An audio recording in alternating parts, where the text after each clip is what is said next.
தான் தலப்பாக கட்டிக்கொண்டு நடந்து வாரத போல் நம்ம ஐயா வாராரு.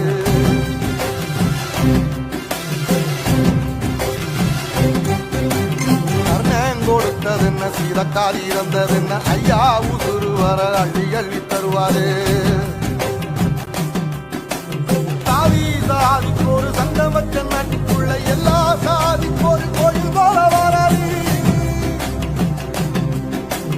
இல்லை என்பதையே இல்லாம செஞ்சவர் தென்பாண்டி கேரளாக மேல வராது. எதிர வந்த கண்ணே அமைச்சதில்லை தமிழ பரம்பரைக்கு தன்மானமாவா